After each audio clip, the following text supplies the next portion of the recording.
ओम नमो भगवते वासुदेवाय। 29 अध्याय। भक्ति वैराग्य काल घोर 29 विचार। देवहूति उवाच। भोनाथ प्रभु भगवान कहतु परमार्थ ज्ञान। जे ज्ञाने भक्ति प्रकाशई अज्ञान तिमिर नाशई। महत आदि जे प्रमाण प्रकृति पुरुष लक्षण। तथा सांख्ୟରେ ଅଛ କହି ତୋ ଭକ୍ତି ମାର୍ଗକୁ ଚିହ୍ନାଇ। ବିସ୍ତାରି କହ ପ୍ରଭୁ ମୋତେ ସଂଶୟ ନ ରହୁ ମୋ ଚିତ୍ତେ। ସଂଶୟ ନ ରହୁ ମୋ ଚିତ୍ତେ। ଯାହା ଶୁଣିଲେ ପ୍ରାଣୀ ପ୍ରାଣ ବିରକ୍ତେ ଭଜେ ନାରାୟଣ। ଜୀବର ଜନ୍ମ ମୃତ୍ୟୁ ଦୁଇ ଏ ଲୋକମାନଙ୍କର ହୋଇ। ତାହା କହିବା ମହାବାହୁ କାଳ ସ୍ୱରୂପ ଆଦି କେହୁ। କାଳ ସ୍ୱରୂପ ଯେ ଈଶ୍ୱର ସମସ୍ତ ଆତ୍ମାରେ ଗୋଚର। ମହାପ୍ରଭାବ ହି ଯାହାର ଯାଭଏ ପୁଣ୍ୟ କରେ ନର। ସେ କଥା ନିର୍ଣ୍ଣୟ କରିଣ କହିବା ହେଉ ନାରାୟଣ। ସଂସାର ମୋହ ଅନ୍ଧକାରେ ଦେହାଭିମାନୀ ଯେତେ ନରେ। ନିଦ୍ରିତ ହୋଇ ସେ ଅଛନ୍ତି ଅଜ୍ଞାନେ କିଛି ନ ଜାଣନ୍ତି। ଅଜ୍ଞାନ ଦେଇ ନର ହରି ବିନାଶ ଅଜ୍ଞାନ ତିମିରି। ମୈତ୍ରୀ ଉବାଚ। ଶୁଣ ବିଦୁର ମନ ଦେଇ ମାତା ବଚନେ ଭାବଗ୍ରାହୀ। କହନ୍ତି ଅମୃତ ବଚନ ଯେଣେ ସନ୍ତୋଷ ମାତା ମନ। ଶ୍ରୀ ଭଗବାନ ଉବାଚ। ଶୁଣ ଜନନୀ ସ୍ଥିର ମନେ ଯେ ଜ୍ଞାନ ଭକ୍ତିର ଲକ୍ଷଣେ। ବହୁ ପ୍ରକାରେ ଭକ୍ତି ଯୋଗ ଜ୍ଞାନୀ ସାଧନ୍ତି ମୋକ୍ଷ ମାର୍ଗ।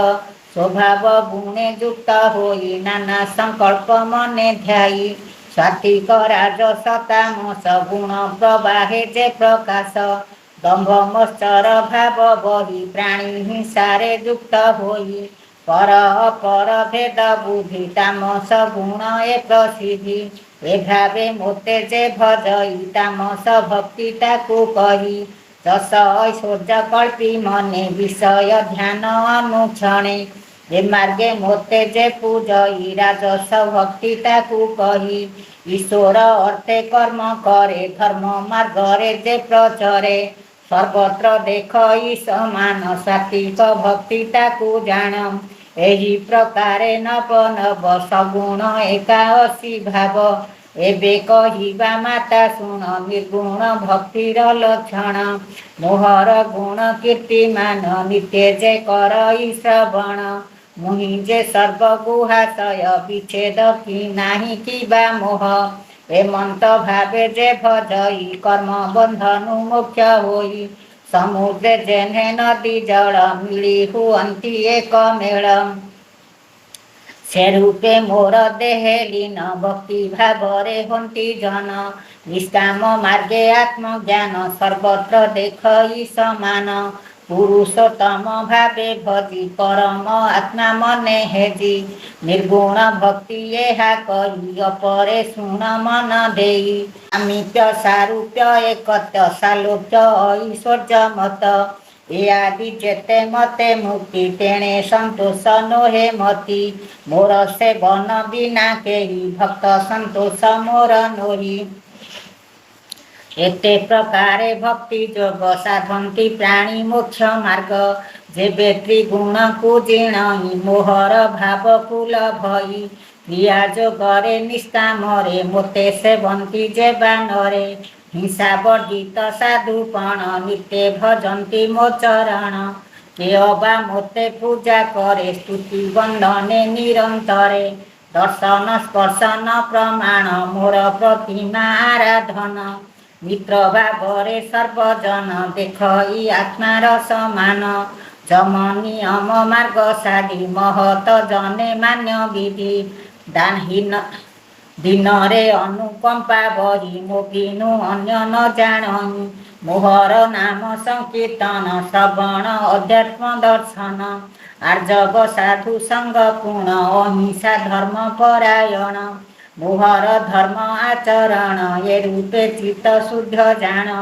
ମୋହର ଗୁଣ ଶୁଣି କନେ ଆନନ୍ଦ ହୁଅନ୍ତି ପ୍ରାଣୀମାନେ। ଯେମନ୍ତେ ପବନର ବଳେ ସୁଗନ୍ଧ ଦୁର୍ଗନ୍ଧ ପ୍ରସରେ ସେ ରୂପେ ଆତ୍ମା ଅବିକାର ତହିଁ ଦେଖଇ ସେ ଧ୍ୟାନର ମୁଁ ସର୍ବଭୂତର ଈଶ୍ୱର ଆତ୍ମା ସ୍ୱରୂପରେ ଗୋଚର ଏମନ୍ତ ଭାବ ମୋର ଛାଡ଼ି ଯେ ପୂଜେ ଅନ୍ୟ ଭାବେ ପଡ଼ି ଯେ ଯିବେ ଦୟା ନ କରଇ ପ୍ରତିମା ପୂଜେ ମନେ ଧ୍ୟାଇ ଭସ୍ମରେ ହୋମ ସେ ଯେ ମନ୍ତ ତାହାର ପୂଜା ସେହି ମତ ମୁଁ ସର୍ବବ୍ୟାପୀ ଯେ ଅଟଇ ଏ ମନ୍ତ ଭାବ ନ ଜାଣଇ ଯେ ଯିବେ ବନ୍ଧ୍ୟ ବୈରୀ ହୋଇ ସେ ଶାନ୍ତି କେବେ ନ ଲଭଇ ମୋତେ ପୂଜଇ ଯେବେ ସେହି ତାର ପୂଜାରେ ତୋଷ ନୋହି ସର୍ବଭୂତରେ ସ୍ଥିତ ମୁହିଁ ଯାବତ ପ୍ରାଣୀ ନ ଜାଣଇ ତାବତ ଥାଇ ସ୍ୱଧର୍ମରେ ପୂଜିବ ପ୍ରତିମା ଆଦରେ ପର ପର ଏକ ଆତ୍ମା ଅନ୍ତରେ କରେ ଯେ ଦୁରାତ୍ମା ସେ ମୃତ୍ୟୁ ପଥୁ ନଟ ରହି ସଂସାର ମାର୍ଗେ ଭ୍ରମୁଥାଇ ମୁଁ ଆତ୍ମା ସର୍ବଭୂତ ମଧ୍ୟେ ଅର୍ଚ୍ଚନା କରେ ଯେ ସୁସାଧେ ବିପ୍ରଭାବରେ ସର୍ବ ଦେଖେ ସଂସାର ତରେ ସେ ପ୍ରତ୍ୟକ୍ଷେ ଅଜୀବ ତହୁଁ ଜୀବ ଶ୍ରେଷ୍ଠ ଜୀବରେ ପ୍ରାଣ ଯେ ଗରିଷ୍ଠ ପ୍ରାଣରୁ ଚେତନା ବିଶିଷ୍ଟ ତହୁଁ ଇନ୍ଦ୍ରିୟ ବୃତ୍ତି ଶ୍ରେଷ୍ଠ ସ୍ପର୍ଶ ଗୁଣରେ ଗୁଚ୍ଛ ଆଦି ରସ ଗ୍ରହଣେ ମତ୍ସ୍ୟ ଆଦି ଗନ୍ଧ ବିଦ ଯେ ଭ୍ରମରାଦି ତହୁଁ ସର୍ପାଦି ଶବ୍ଦ ଭେଦି ରୂପରେ କାକ ଆଦି ଯେତେ ତହୁଁ ଉଭୟ ଦନ୍ତବନ୍ତେ ଆପାଦ ଠାରୁ ବହୁପାଦ ବହୁପାଦରୁ ଚତୁଷ୍ପଦ ବିପଦ ମନୁଷ୍ୟାଦି ଜାଣ ଏ କୁଆରେ କଏ ପ୍ରଧାନ ମନୁଷ୍ୟ ମଧ୍ୟେ ଚାରି ବର୍ଣ୍ଣ ଏଥିରେ ବ୍ରାହ୍ମଣ ଉତ୍ତମ ବ୍ରାହ୍ମଣ ମଧ୍ୟରେ ଦେବଜ୍ଞ ତହୁଁ ଅଧିକ ଯେ ଅର୍ଥଜ୍ଞ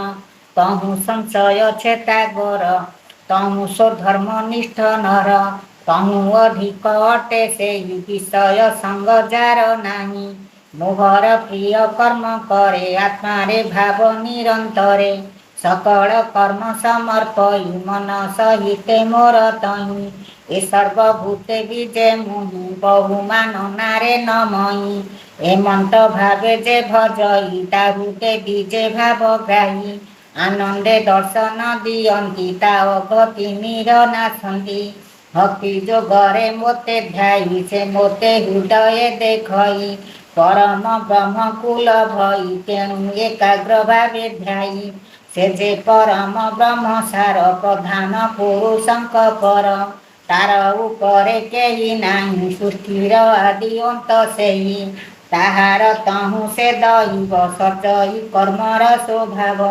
ନାନା ପ୍ରକାରେ ରୂପ ଭେଦ ଆଶ୍ରୟ କାରଣ ଆସ୍ପଦ ଅଦ୍ଭୁତ କାଳର ମହିମା ଭୂମାତ ନିଶ୍ଚଳେ ଜାଣିମା ମହତ ଆଦି ଯେତେ ଭୂତେ ଅଖିଳ ସଂସାର ଜଗତେ ସମସ୍ତ ଆତ୍ମା ମଧ୍ୟ ଗତ ନିରତେ କରୁଅଛି ଗ୍ରସ୍ତ ତାହାର ତହୁଁ ଭୟ ପାଇ ନିରତେ କମ୍ପୁଅଛି ଦେହି ସେ ପ୍ରଭୁ ଅଧିଯଜ୍ଞ ରୂପେ କାଳ କଳନା କରେ ଗୋପେ ବିଷ୍ଣୁର ନାମାନ୍ତର କାଳ ସେହି ଭିତରେ ଯଜ୍ଞ ଫଳ ସେ ପ୍ରଭୁ କାଳର ମହିମା କେ କହିପାରେ ଗୁଣ ସୀମା ପ୍ରିୟ ଅପ୍ରିୟ ଯାର ନାହିଁ ବିନାଶ କରେ ସର୍ବଦେହୀ ଯେ କାଳ ପୁରୁଷର ଭଏ ନିରତେ ପବନଟି ବହେ ଯେ କାଳ ଭଏ ସୂର୍ଯ୍ୟ ତାପେ ଭ୍ରମେ ବ୍ରହ୍ମାଣ୍ଡ ମଧ୍ୟ ଆପେ ଯାହାର ଭଏ ଦେବଗଣ ବୃଷ୍ଟି କରନ୍ତି ଯଥାକ୍ଷଣ ଯାହାର ଭଏ ତାରା ଗଣେ ଉଦିତ ହୁଅନ୍ତି ଗଗନେ ଯାହାର ଭଏ ବୃକ୍ଷ ଗଣ ଲତା ଔଷଧି ଶସ୍ୟମାନ ଯଥା କାଳରେ ପୁଷ୍ପ ଫଳ ଫୁଟନ୍ତି ଫଳନ୍ତି ନିର୍ମଳ ଯାହାର ଭଏ ନଦୀ ଗଣ ବହୁ ଅଛନ୍ତି ଅନୁକ୍ଷେଣ ଉଦଧି ଯାହାର ଭୟରେ ଅଦ୍ୟାପି କେବେ ନ ଉଛୁଳେ ଅଗ୍ନି ଯାହାର ଭଏ ପୁଣ ସମସ୍ତ କରଇ ଦହନ ଯାହାର ଭଏ ଗିରିବର ଭୂମିରେ ହୋଇଛି ନିଶ୍ଚଳ ଯାହାର ଆଜ୍ଞା ପରମାଣେ ଆକାଶ ଭୟ କରି ମନେ ସ୍ୱଦେହ ବିସ୍ତାର ସେ କଲା ସପ୍ତ ଲୋକକୁ ଠାବ ଦେଲା ଯାର ଆଜ୍ଞାରେ ମହତତ୍ଵ ସପତା ବରଣ ସମେତ ଦେହକୁ ବିସ୍ତାର କରିଛି ପ୍ରାଣକୁ ଧରିଣ ରହିଛି ବ୍ରହ୍ମାଦି ଯେତେ ଦେବଗଣ ସଚରାଚର ଯେ ଭିଆଣ ଯାହାର ଭଏ ବାରେ ବାରେ ସର୍ଜନା ହୁଅନ୍ତି ସତ୍ୱରେ ଯେ କାଳ ଭୟରେ ତ୍ରିଗୁଣ ସୃଷ୍ଟି ପାଳନ ସଂହାରଣ ସେ କାଳ ରୂପୀ ଯେ ଅନନ୍ତ ଅନାଦି ଅଭୟ ଅଚ୍ୟୁତ ସମସ୍ତ ଉତ୍ପତ୍ତି କରଇ ଗୁଣ ପ୍ରବାହ ଭାବ ବହି ଯେ କାଳ ରୂପେ ଅନ୍ତ କରେ ଏଣୁ ଅନନ୍ତ ନାମ ଧରେ ଏଣୁ ଏ କାଳର ମହିମା କେ ଜାଣିପାରେ ଗୁଣ ସୀମା ମୋର ଭକତ ଜନେ ଜହିଁ କାଳର ଅଧିକାର ନାହିଁ ସୁଜନେ ଏଣେ କରମତି ତୁଟିବ ସଂସାର ଦୁର୍ଗତି ଏ ମାତା ପୁତ୍ରଙ୍କ ସମ୍ବାଦ ଶୁଣନ୍ତେ ନ ଲାଗେ ପ୍ରମାଦ ପୁରାଣ ରସମୟ ଗୀତ ହରିବ ସକଳ ଦୁରିତ କହି ବିପ୍ର ଜଗନ୍ନାଥ ଗୋବିନ୍ଦ ତୃତୀୟ ସ୍କନ୍ଧେ ଭାଗବତ ଗୋବିନ୍ଦ କହି ବିପ୍ର ଜଗନ୍ନାଥ ଗୋବିନ୍ଦ ତୃତୀୟ ସ୍କନ୍ଧେ ଭାଗବତ ଗୋବିନ୍ଦ। ଓಂ ନମୋ ଭଗବତେ ବାସୁଦେବାୟ ହରି ବୋଲ। ଇତି ଶ୍ରୀମଦ୍ଭାଗବତେ ମହାପୁରାଣେ ପରମହଂସ୍ୟାଂ संहितायां तृतीय स्कंदे भक्तियोग पाख्याने नाम 29 अध्याय। ओम नमो भगवते वासुदेवाय हरि ओम।